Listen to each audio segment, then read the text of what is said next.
Deixa seu trabalho falar por você. Você deve ter aprendido isso antes dos 20 anos, numa reunião de família, num conselho de professora, vendo e ouvindo seus pais e até mesmo da própria mãe, que só queria te proteger. E você seguiu essa regra. Trabalhou mais, entregou mais, ficou mais calada esperando alguém perceber. Só que ninguém percebeu. O cargo foi para outra pessoa, o crédito foi para outra pessoa. E você ficou se perguntando: o que é que eu fiz de errado? Eu vou te contar agora o que uma pesquisadora de Stanford descobriu sobre isso. E não é sobre você ter trabalhado pouco. É sobre uma crença que te ensinaram cedo demais e que virou o motivo de você travar exatamente na hora que mais precisava aparecer. Mas antes eu quero me apresentar. Eu sou Luciana Belenton, sou mentora e estrategista de carreira de mulheres líderes. E o meu sonho é ver mais mulheres vivendo suas carreiras de uma maneira autêntica, sem precisar copiar modelos masculinos. Eu escolhi estar aqui para falar com você. E se você chegou até esse vídeo, se inscreve no canal e já ativa o sininho. Aqui eu falo toda semana sobre mentalidade, comportamento e carreira de mulheres como você. Agora, volta comigo para a frase. Deixa seu trabalho falar por você. Eu segui essa regra por anos. Sempre vi o meu pai trabalhar muito e se dedicar à empresa. Eu repliquei esse comportamento, afinal, parecia estar dando certo para ele. Quando comecei a trabalhar, eu sentia que tinha que provar que eu merecia estar naquele lugar. Então, eu era a primeira a chegar e a última a sair. Chegava no escritório bem cedinho, fazia o trabalho burocrático e saía para o campo, visitar granjas. Passava o dia atendendo produtores rurais e voltava para o escritório, quando já não havia quase ninguém para trabalhar um pouquinho mais, né? Afinal, tinha os e-mails para responder. Precisava preparar documentos e escrever procedimentos, enfim. Até que eu descobri um tempo depois que essa frase, deixa seu trabalho falar por você, não é regra de trabalho, é regra de comportamento. Ensinaram para a gente ficar discreta, para não incomodar, para não parecer que estava se exibindo, só trabalhar. Nunca havia recebido nenhum parabéns do meu chefe. Parabéns pelo seu trabalho e sua dedicação. Nunca. E olha que ele era um chefe muito bom. Mas eu me dei conta disso e mudei de comportamento. E eu vejo que isso tem a ver com algo que a psicóloga de Stanford, a Carol Dweck, descobriu. Ela passou décadas estudando por que algumas pessoas desistem no primeiro erro e outras usam o erro para melhorar. Ela chamou isso de dois mindsets, que são dois tipos de mentalidades diferentes. A primeira mentalidade é o mindset fixo. Você acredita que inteligência, talento, capacidade de liderar, isso já vem pronto. Ou você tem ou você não tem. Então, se erra é porque você não é boa o suficiente. A segunda mentalidade é o mindset de crescimento. Você acredita que capacidade se constrói. O erro vira um dado, é só informação, é uma direção. Ele não vira a sua identidade. Agora, volta para a frase do início. Deixa seu trabalho falar por você. Repara o que essa frase pressupõe. Ela pressupõe que se você for boa o suficiente, alguém vai perceber sozinho, sem você precisar dizer nada. E quando isso não acontece, quando o trabalho fala e ninguém escuta, o mindset fixo só tem uma explicação disponível: eu não sou boa o suficiente. E, na verdade, não é sobre ser boa, é sobre quem estava calculando o crédito. Mas o mindset fixo não deixa você enxergar essa segunda possibilidade. Ele te devolve para dentro, sempre. Isso tem uma marca registrada em pesquisas com mulheres especificamente. Mulheres com mindset fixo, em ambientes onde o estereótipo de gênero está ativo, perdem confiança na frente do preconceito. Mulheres com mindset de crescimento conseguem nomear o preconceito pelo que ele é e enfrentar com mais firmeza. A diferenciação não é quem sofreu mais viés, as duas sofreram o mesmo viés. A diferença é que o que cada mindset faz com isso. Isso não é força de vontade. Isso é o cérebro funcionando de um jeito diferente. Um estudo da Michigan State colocou eletrodos na cabeça dos participantes e mediu o que acontece no cérebro no exato momento do erro. Quem tinha mindset de crescimento mostrou um sinal cerebral mais forte de atenção ao erro. O cérebro literalmente prestava mais atenção no que tinha dado errado e por isso conseguia corrigir na tacada seguinte. Quem tinha mindset fixo, esse sinal era mais fraco. O cérebro quase evitava olhar para o erro, porque olhar doía mais. Agora, pensa nisso dentro de uma empresa. Uma reunião de avaliação de desempenho. Receber um feedback vago, participar de um projeto que não teve um bom resultado. Se o seu cérebro trata isso como uma ameaça à identidade, Você gasta energia se defendendo por dentro em vez de processar o que realmente aconteceu. Enquanto isso, o ambiente corporativo, que já entrega feedback mais confuso para a mulher do que para o homem, aí esse ambiente segue confirmando para você que o problema é mesmo pessoal. O mindset fixo mais o ambiente confuso é uma combinação perfeita para você travar. Agora, eu vou trazer alguns dados. Em 2025, para cada 100 homens promovidos a gerente, só 93 mulheres foram promovidas. Para a mulher negra, esse número cai para 60. Esse é o tal do degrau quebrado. É o primeiro passo da escada para subir na carreira corporativa, logo na saída do nível de entrada. E é ali que a maioria das mulheres já fica para trás, antes mesmo de chegar na sala onde grandes decisões acontecem. Repara, isso acontece cedo, não é depois de 20 anos de carreira, é logo no primeiro degrau. E tem outro dado que explica parte disso. Só 31% das mulheres em início de carreira tem alguém mais sênior dentro da empresa patrocinando o nome delas. Entre os homens, esse número é 45%. Sponsor, um patrocinador da carreira, é aquela pessoa que leva seu nome para uma sala que você nem sabia que existia. E sobre feedback? Mulheres recebem 22% mais feedback baseado em traço de personalidade do que em resultado. Mais da metade das mulheres já foi chamada de difícil de lidar numa avaliação formal. E quando o assunto é crítica, mulher tem 1,4 vezes mais chances de receber uma crítica subjetiva, do tipo, seja mais estratégica, em vez de uma crítica objetiva, com exemplo concreto e caminho de melhoria. Pare e pensa nisso com o que a gente acabou de ver sobre o cérebro. Feedback objetivo dá para o cérebro um erro para olhar, processar, corrigir. Agora, um feedback vago não dá nada para olhar, só sobra a sensação. E a sensação para o mindset fixo vira prova de incompetência. Não é coincidência que mulher tende a se avaliar com mais rigor do que o homem, que costuma superestimar a própria performance. Não é que a mulher é modesta, embora seja isso que se espere das mulheres. Mas isso é uma consequência direta de anos recebendo devolutiva que não dá nenhum dado para se agarrar, só adjetivos. Junta essas três coisas: menos chances de subir no primeiro degrau, menos gente te patrocinando, e quando você erra, ou quando simplesmente não é vista, a explicação que sobra é sempre a mesma: alguma coisa em mim. Isso não é mindset fixo, nascendo sozinho dentro de você. Isso é um ambiente treinando o seu cérebro para concluir isso.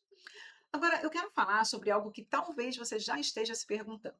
Bom, se é um ambiente que treina o cérebro, por que algumas mulheres parecem resistir melhor? Porque duas mulheres entram na mesma empresa, vivem o mesmo tipo de situação e uma desenvolve mais o mindset de crescimento enquanto a outra trava. Existe uma resposta parcial para essa pergunta e ela passa por algo chamado Big Five, os 5 grandes traços da personalidade.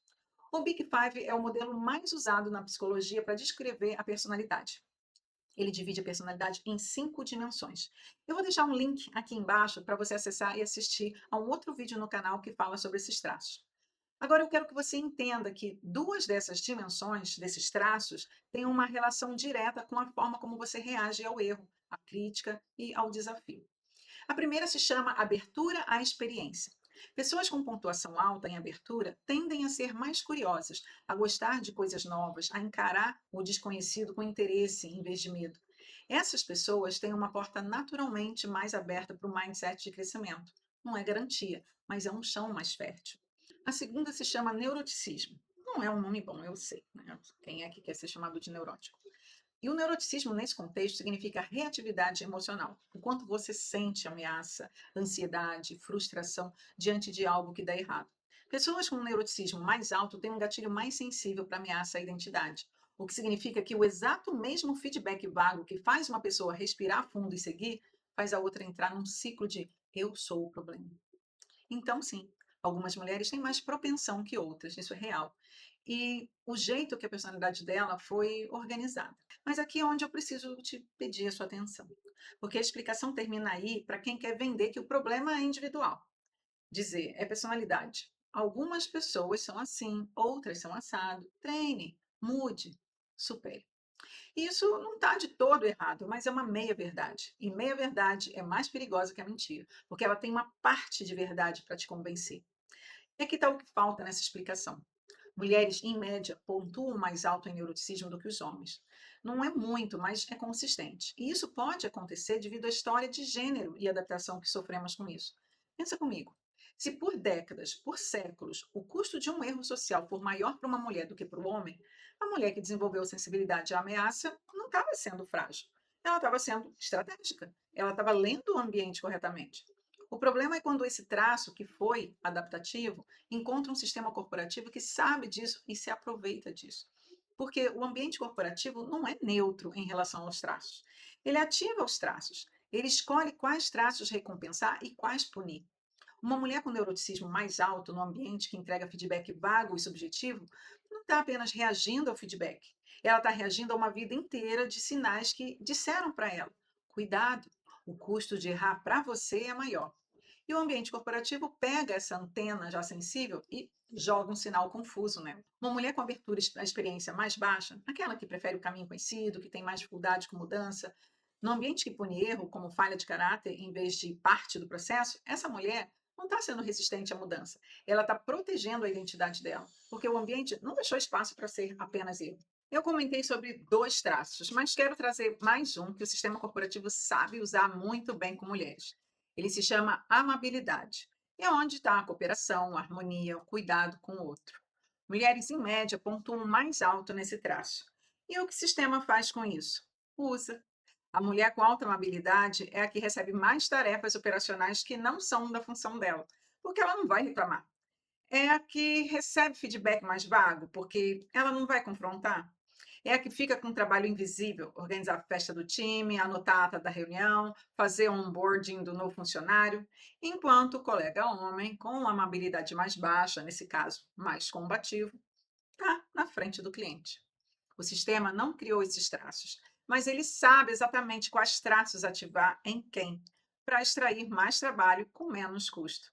E para a mulher, o custo de ter o traço que favorece o ambiente é sempre mais alto. Então, quando alguém diz que a diferença entre mindset fixo e de crescimento é uma questão de personalidade, essa pessoa está olhando para metade da equação. A outra metade é quem desenhou o ambiente onde essa personalidade está tentando funcionar. Porque a mesma mulher que trava com feedback vago numa empresa pode florescer num ambiente que dá retorno claro, que nomeia erro como dado, que não pune quem pergunta. Os traços não mudaram, o ambiente mudou. Agora, volta comigo para o mindset. Eu falei aqui que o ambiente treina seu cérebro, mas eu não quero que você saia desse vídeo achando que é só vítima do sistema, porque mesmo dentro de um ambiente confuso, existe algo que você pode fazer. E começa por entender exatamente qual é o seu ponto de partida. Então, eu vou te propor um teste rápido. Não é teste de personalidade aqui, não é um diagnóstico. É só um jeito de você identificar qual mindset está dirigindo as suas decisões hoje. Então, responde agora. Pensa na última vez que você recebeu um feedback que não foi bom. Pode ser uma crítica no trabalho, pode ser um comentário que pegou mal, pode ser alguém que não validou algo que você fez. O que aconteceu na sua cabeça nos primeiros 10 segundos? Se a primeira reação foi alguma coisa do tipo, eu sabia, eu não sou boa o suficiente. Isso é mindset fixo. Pegou o feedback e transformou em identidade. Não em, bom, eu fiz isso errado, mas eu não sou errada. Entende? Algum pontual? Agora, se a primeira reação foi, o que aconteceu aqui? O que eu posso fazer diferente? Isso é mindset de crescimento. Então, ele pegou o mesmo feedback e transformou em dado. Não em quem você é, mas em que aconteceu. A segunda pergunta. Pense numa oportunidade que apareceu para você e você não foi atrás. Uma vaga, um projeto, uma fala num evento, você deixou passar. Por quê? Se a resposta tem a ver com eu não estou pronta ainda ou eu não sou a melhor pessoa para isso, mindset fixo. Ele te fez esperar até você se sentir 100% preparado. O que nunca, meu amor, vai acontecer. Se a resposta tem a ver com eu não fui, mas porque eu escolhi não ir por uma razão específica, aí pode ser um mindset de crescimento, porque ele te dá autonomia. Você decide não ir, não é o medo que decide por você. Pronto. Se você respondeu com honestidade, você já tem uma ideia aí de qual mindset está no comando agora. Bom, geralmente a história é contada assim: mindset fixo é ruim, mindset de crescimento é bom. Troca pelo outro e seja feliz. Isso é uma versão preguiçosa da história. O mindset fixo tem uma função, ele te protege. Quando você está num ambiente onde erro tem um custo real, e para a mulher esse custo é frequentemente real, o mindset fixo é o mecanismo que te faz ter cuidado, que te faz escolher a batalha, que te faz não se expor quando a exposição pode custar o emprego, a reputação, o relacionamento. Ele não é inimigo, ele é um guarda-costas. Só que um guarda-costas que nunca dorme e nunca te deixa sair de casa. O problema do mindset fixo é que ele não sabe a diferença entre um perigo real e um perigo imaginado. Ele trata um feedback vago como se fosse uma ameaça à sua sobrevivência. E ele te consome por dentro, porque gasta energia se defendendo de coisas que não precisavam ser defendidas. O mindset de crescimento também não é solução mágica. Ele tem um custo, porque ele te coloca diante do erro de propósito, te faz escolher o desconhecido. E isso é desconfortável, é cansativo. E em alguns ambientes pode fazer parecer ingênuo, ou pior, pode ser usado contra você. Existe uma frase que eu já ouvi mais de uma vez. Você só precisa ter resiliência. Ou crescer com essa situação. Sabe o que é isso? É o sistema usando o mindset de crescimento como desculpa para não mudar nada. Em vez de consertar o feedback vago, o ambiente te diz para crescer com o feedback vago. Em vez de corrigir o viés, o ambiente te diz para ser mais resiliente com o viés. Mindset de crescimento não é band-aid em cima de um sistema quebrado. Ele é para te dar ferramenta para funcionar melhor dentro de qualquer sistema, incluindo um que você decide que não serve mais para você. Então, os dois têm lugar, os dois têm função. O que não funciona é viver só no fixo, porque aí você para de crescer. E viver só no crescimento sem critério, porque aí você fica absorvendo tudo como oportunidade de aprendizado, quando algumas coisas são simplesmente injustiça. Agora, eu vou te dar uma tarefa e eu quero que você faça. Essa semana, escolha uma coisa pequena que você normalmente faria com perfeição obsessiva e faça deliberadamente a 70%. Escolha fazer não tão perfeito. Pode ser um e-mail que você normalmente relê 5 vezes antes de enviar. Envia com 2 leituras. Pode ser uma apresentação que você ensaiaria exaustivamente. Apresenta ali depois de um ensaio básico. Pode ser uma pergunta em reunião que você normalmente só faria depois de validar com 3 pessoas. Faz sem a validar. Faz a 70% de propósito e presta atenção no que acontece no seu corpo. Porque aqui está a parte interessante. Quando você faz isso, 2 coisas vão acontecer. A primeira, claro, é um desconforto. Vai aparecer uma voz dizendo: ainda não está bom, você deveria revisar mais, e se tiver erro? Essa voz é o mindset fixo ativando a amígdala, a parte do cérebro que processa a ameaça.